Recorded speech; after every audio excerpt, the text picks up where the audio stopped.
Welcome to The Explainer. Today, we are breaking down one of the most common yet seriously misunderstood threats to any property: water damage. We're going to walk through what really happens when water gets in and, more importantly, how you get it out.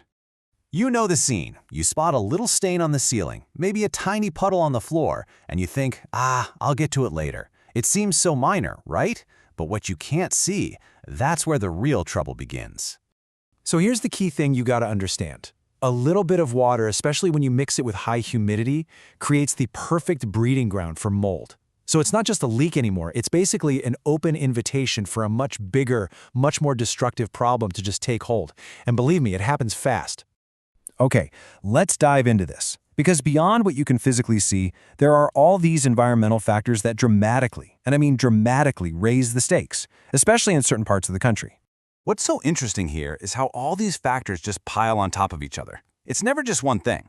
High humidity? That's basically a mold incubator. Flat land and high water tables mean water has absolutely nowhere to go. Then you've got clay-heavy soil that can expand and literally stress out your foundation. And on top of all that, frequent, intense storms are just constantly testing your home's defenses. It all adds up to a unique risk profile that makes a super fast response absolutely critical. So where does all this water even come from? Well, more often than not, it's not some catastrophic flood. It's the everyday stuff inside your home that suddenly decides to turn on you.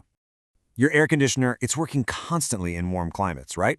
It's producing gallons of water every single day. And a simple clog in the drain line, maybe from a little algae or debris, can cause all that water to back up. And that leads to a slow, silent leak inside your attic or walls that you might not even notice for weeks. Oh, this one. This one is especially common in older homes. The plumbing, whether it's galvanized steel or something else, can corrode and get weak from the inside out. It gives you zero warning before it just ruptures, releasing a massive amount of water and flooding a home in just minutes. And then there's the weather. Intense, wind-driven rain is like an expert at finding the absolute smallest vulnerability in your roof. A tiny damaged shingle, a little crack in the flashing, water gets into the attic, soaks the insulation, and yep, eventually it drips right through your ceiling. And let's not forget our everyday appliances. You know, their supply hoses, they are under constant pressure, and they are a major failure point. When one of those goes, it can dump water at full pressure, flooding a laundry room or a kitchen before you even have time to react. Okay, now let's look at what happens next. Because once water is where it shouldn't be, a clock starts ticking immediately, and you are officially in a race against what the industry calls secondary damage. This right here, this is the real enemy. It's not just about the water you can see. It's about what that water is doing to the very structure of your home, the wood rot, the compromised electrical systems, and of course, the mold that can seriously impact your health. And this timeline, it just shows how fast things go wrong. Look at this.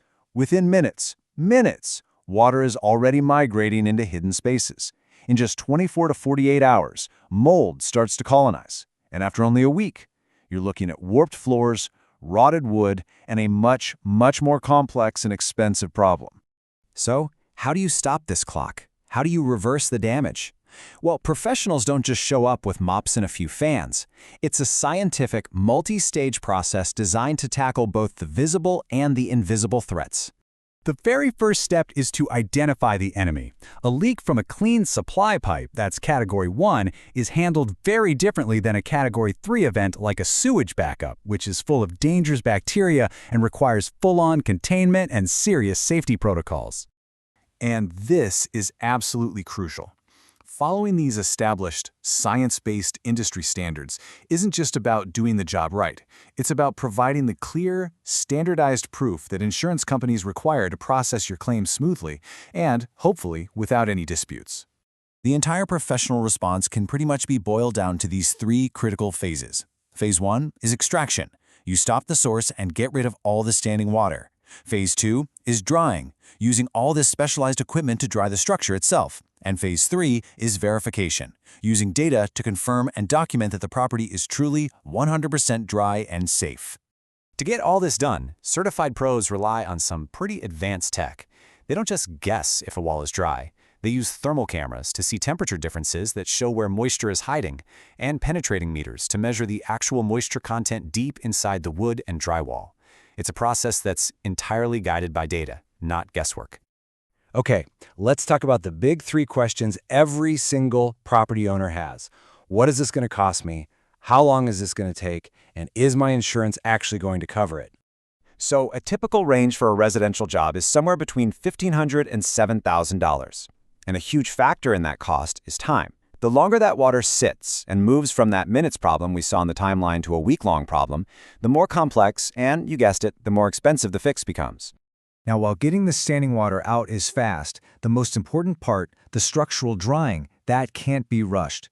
It typically takes several days of industrial-grade dehumidifiers and air movers running 24/7 to pull all that trapped moisture out of the building materials. And here's the bottom line on insurance. Policies are designed to cover sudden and accidental events, like a pipe that bursts out of nowhere. They are generally not designed to cover problems that come from slow leaks or lack of maintenance. And this is critical. Damage from external flooding requires a completely separate flood insurance policy. So the key takeaway here is this. Water damage is an incredibly common, really fast-moving, and potentially very expensive threat. And that leaves us with one final, and I think important question. Knowing just how quickly things can go wrong, are you truly prepared for it?